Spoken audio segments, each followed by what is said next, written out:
Hello students, today we will study about Taylor's technique of scientific management. Till now we have studied about two techniques of scientific management, that is functional foremanship and standardization and simplification. As I have told you in the earlier video that the main aim of techniques of scientific management is to increase the efficiency of the employees, to reduce the burden of the employees and achieve specialization and optimum utilization of resources. So today we will study about the next technique of scientific management, that is fatigue study and method study. In today's video we will study about the two techniques of scientific management, that is fatigue study and method study. So what do you understand by fatigue study?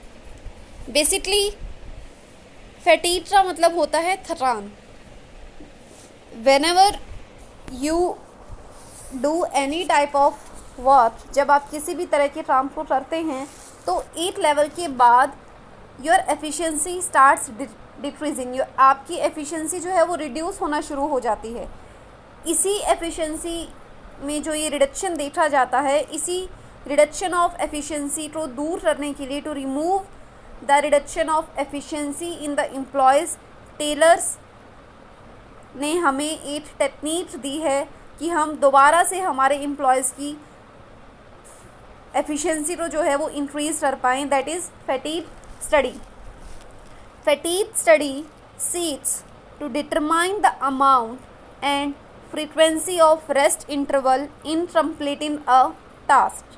The rest intervals will help one regain stamina and work again with the same capacity. Taylor क्या कहता है कि जब भी हमारे employees जो हैं वो काम कर रहे होते हैं, while performing the job, a manager should observe his or her employees that after how much time period the workers start getting tired. कि किस टाइम पीरियड के बाद, कितने टाइम पीरियड के बाद आपके एम्प्लॉयज़ जो हैं वो टायर्ड होना शुरू हो जाते हैं. And after getting them tired, जब वो टायर्ड फील होना शुरू हो जाते हैं तो जिस टाइम पे वो टायर्ड फील होना शुरू होते हैं उस टाइम पे टेलर ये रहता है कि at that time you should provide them a rest interval so that they can regain their stamina and work with the same efficiency. जैसे आसानी से समझिए, फॉर एग्जाम्पल आपका स्कूल है, after 4 period there is a recess.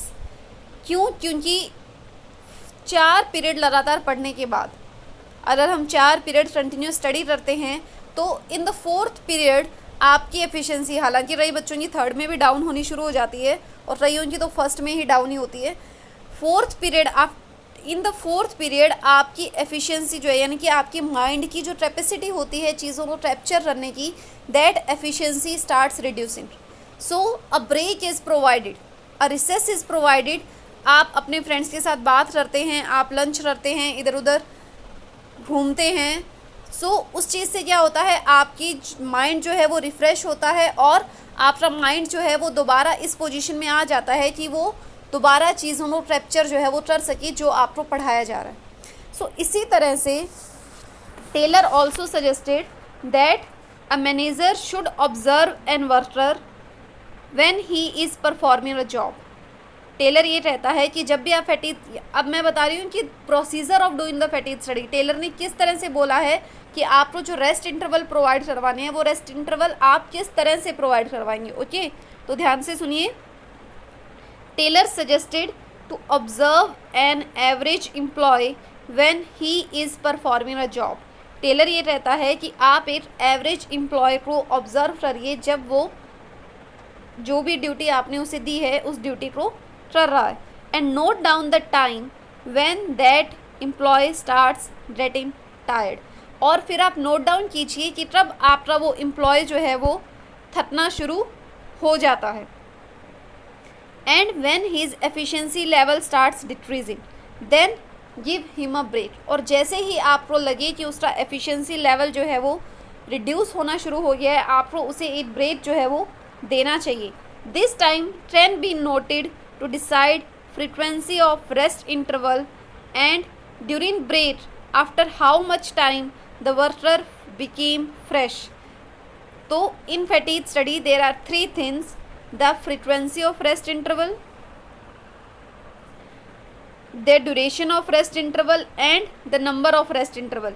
frequency of rest interval, duration of rest interval, number of rest कि आपको कितने rest intervals देने हैं।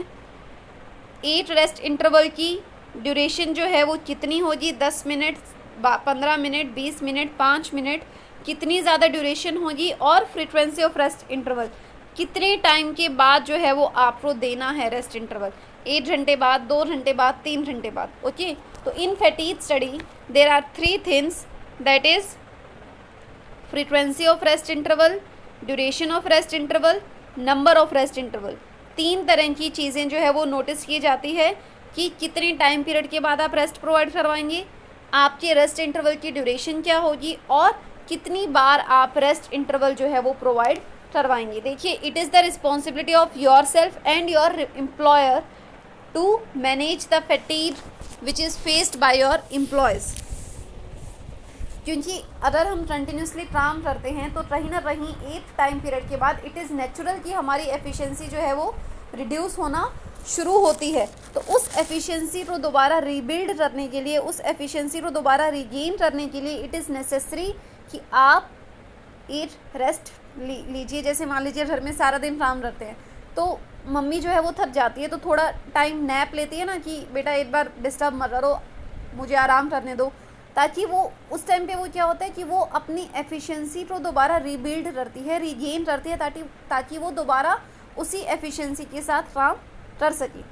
For example, if there are 3 shifts, अगर मान लीजिए आपकी कंपनी में जो भी एम्प्लॉयज़ काम कर रहे हैं 3 शिफ्ट है, after 1 shift the employees gets tired, he can be assigned first and third shift and given the rest interval of second shift। आप क्या कर सकते हो कि फर्स्ट और थर्ड शिफ्ट में उसे काम दे दीजिए, और जो सेकंड शिफ्ट है that should be the rest interval for him, ताकि वो उस सेकंड शिफ्ट वाले रेस्ट इंटरवल में अपनी एफिशिएंसी को रिगेन कर सके और थर्ड शिफ्ट में दोबारा उसी एफिशिएंसी के साथ जो है वो काम कर सके। आया समझ? So fatigue study, in fatigue study it is find out the frequency of rest interval, the duration of rest interval and the number of rest interval।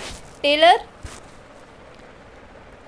हमें ये कहता है कि you should observe a worker, then you should provide him the rest interval and so that he can regain his efficiency। Now the second one is method study। The method study technique of scientific management is to eliminate the unnecessary operation and to achieve the best method of performing the operation।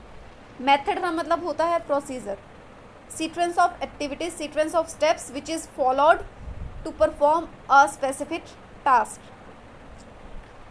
Taylor suggested that method of production, देख लीजिए हर business में जो है वो production method होता है, किसी न किसी तरह से आप जो है वो प्रोडक्शन करते हैं, जो भी रूट्स आप बना रहे हैं। टेलर ये रहता है as Taylor always follows the scientific approach, तो Taylor suggested that method of production should not be decided by the rule of thumb, कि जो भी method of production आप decide कर रहे हैं वो by the wish, by the intuition of manager जो है वो नहीं होना चाहिए। rule of thumb हमने पढ़ा है, rule of thumb means each and everything is decided by the wish and intuition of the manager। तो टेलर ये कहता है कि the method of production should not be decided by the wish and intuition of the manager, but all the methods must be tried in the business and the one which brings maximum benefits with minimum cost must be selected।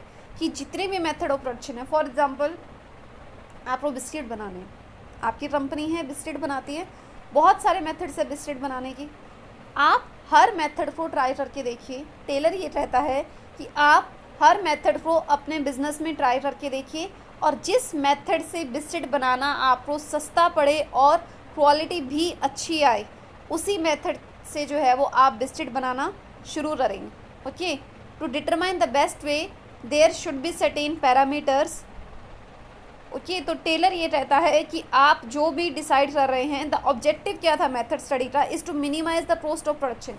देख लीजिए कई बार हमें पता नहीं होता है, sometimes we don't know which method of production is best for us, and हम एक पुराने मेथड पे ही चलते रहते हैं, जिससे कि कहीं ना कहीं हमारे बिजनेस को लॉस जो है वो होता रहता है, and that thing is not appropriate. So Taylor ये रहता है कि the objective of method study is to minimize the cost of production and maximize the quality and customer satisfaction.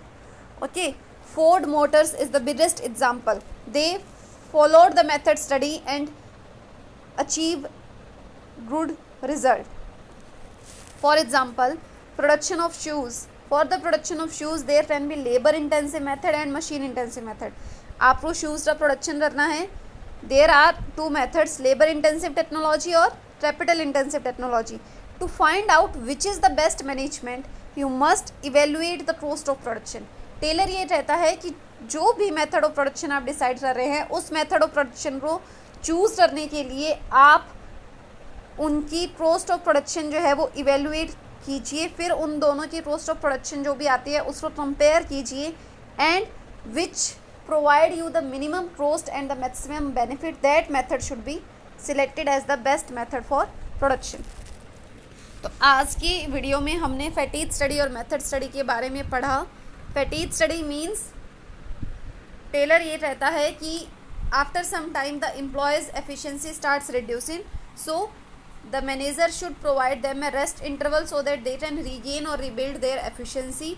And in method study Taylor insist that whatever the method of production you decide, that method of production should be decided by comparing the cost of production of those methods and the method which provide you minimum cost and maximum benefits, that method should be selected in your business.